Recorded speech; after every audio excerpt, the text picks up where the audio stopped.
Y queda solamente entonces la presentación de Paloma Saninovich. Si le parece, Paloma, puede sentarse más acá para que no quede tan allá o como le resulte más cómodo. Pero para que no quede tan en la esquina, si puede sentarse por acá. Si quieres, cierre esto. ¿Para qué?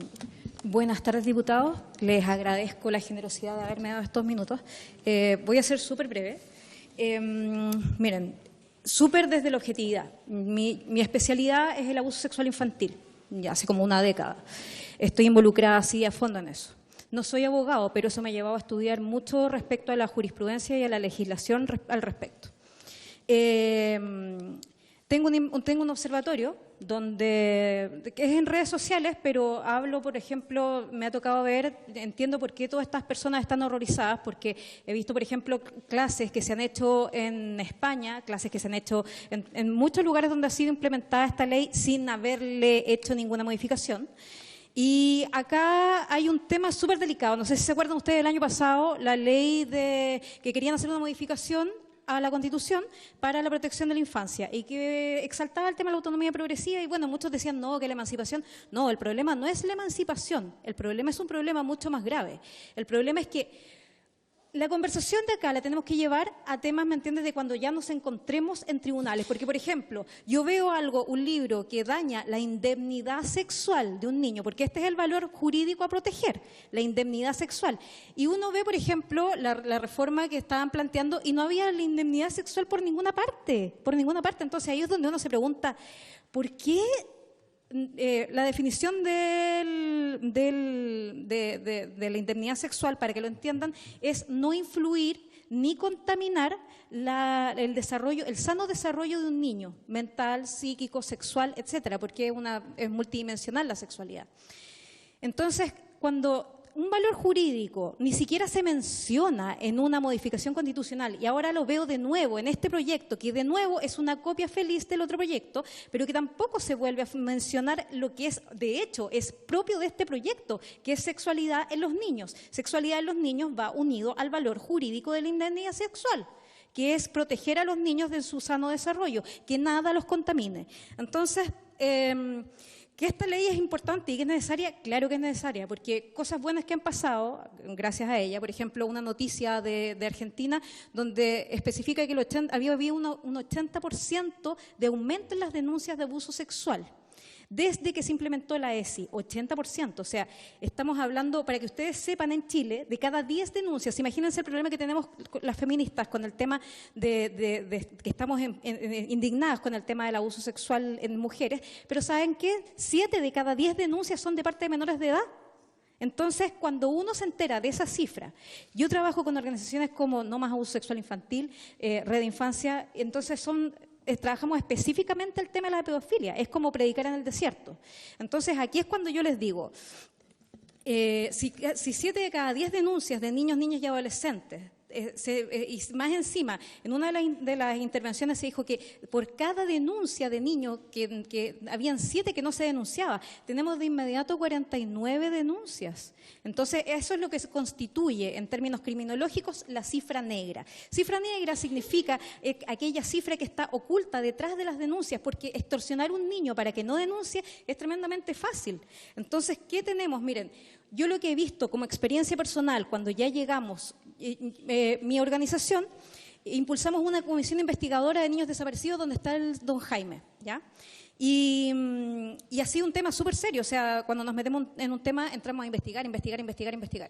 Y yo tengo 2 cosas que me sienten precedentes respecto a la aplicación, porque claro, cuando hablamos de autonomía progresiva, el término es hermoso, que respetar a los niños, que en la medida de su madurez, pero yo les voy a hablar de 2 aplicaciones que tuve. Una niña menor de edad, relacionada sexualmente, que la niña se arrancaba de los hogares, entonces de repente cuando ya le toca enfrentarse al último, que ya estaba emparejada con un tipo de 40 y tantos años, embarazada del tipo, siendo menor de edad, nadie estima de que hubo violación porque la relación venía desde los 13 años y acaba de cumplir 14.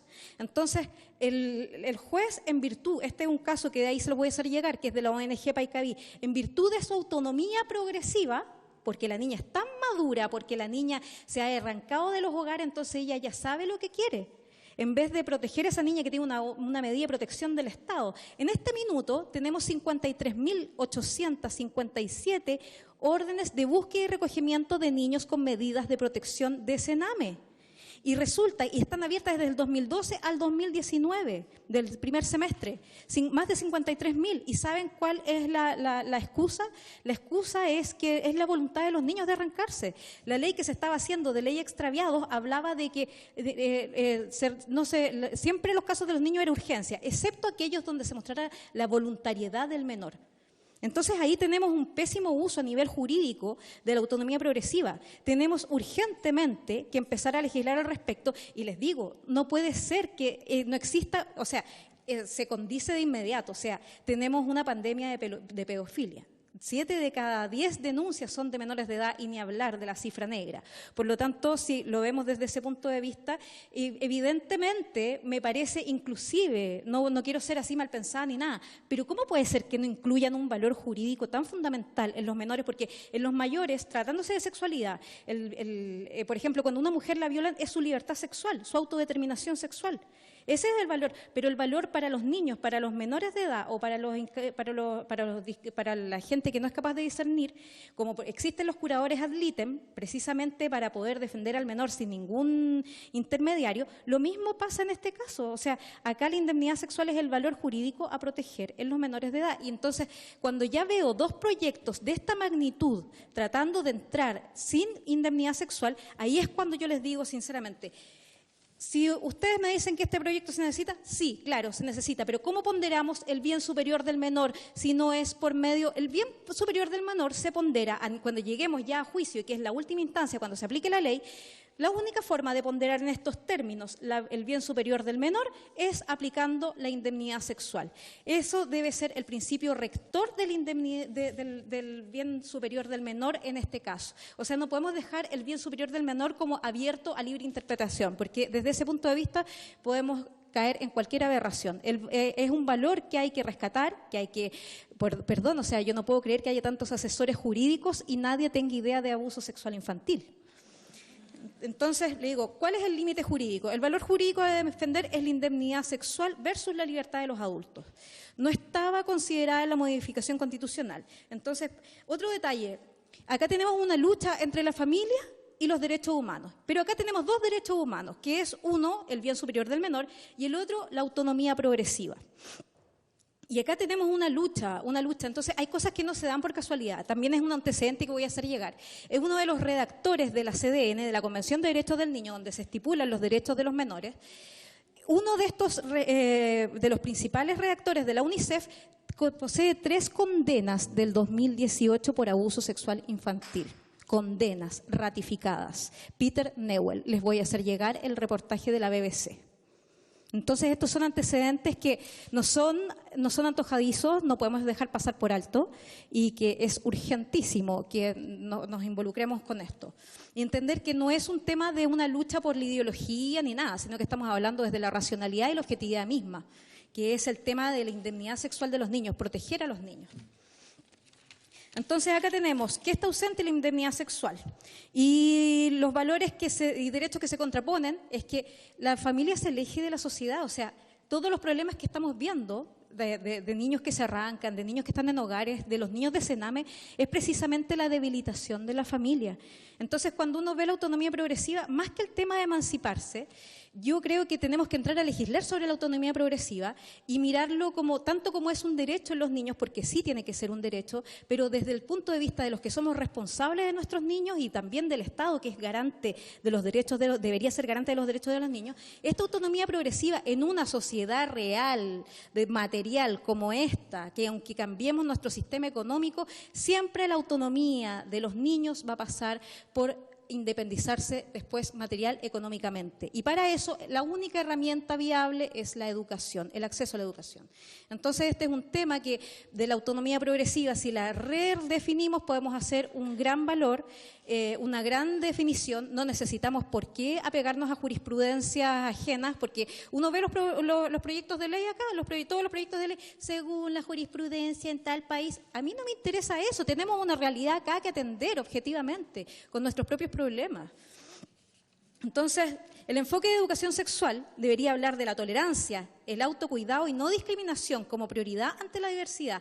¿Por qué? ¿Ustedes creen sinceramente que los niños que le hacen bullying a un niño trans no saben lo que es un niño trans? Claro que lo saben. El problema que tenemos acá es de educación de respeto.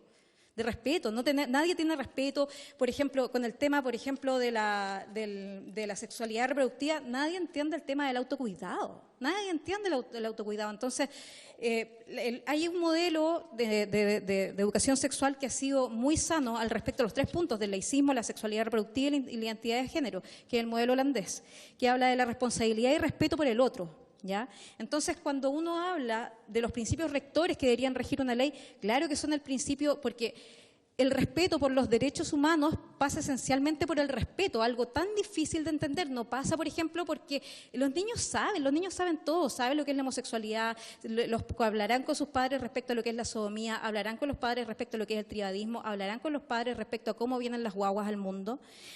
Eso uno lo habla en la casa, pero acá hay un detalle. Nos hemos olvidado respecto en este proyecto de cómo equilibrar este tema. Y el tema se tiene que equilibrar incluyendo a la familia, porque la familia también necesita educación sexual. El 83% de los abusos sexuales ocurre al interior de la familia, ya sea por parientes directos o gente de confianza, pero el 83% ocurre al interior. Entonces, por ejemplo, la familia tiene que involucrarse en la educación sexual integral, tanto para ser educados como moderadores de esta ley. Y con esto concluyo, si es que les quedó alguna duda o algo. Gracias, Paloma. Ahí terminamos con las exposiciones, las 4 que estaban en agenda y Paloma que se incorporó. Por acuerdo, ¿hay alguna pregunta de los diputados? Ya, el diputado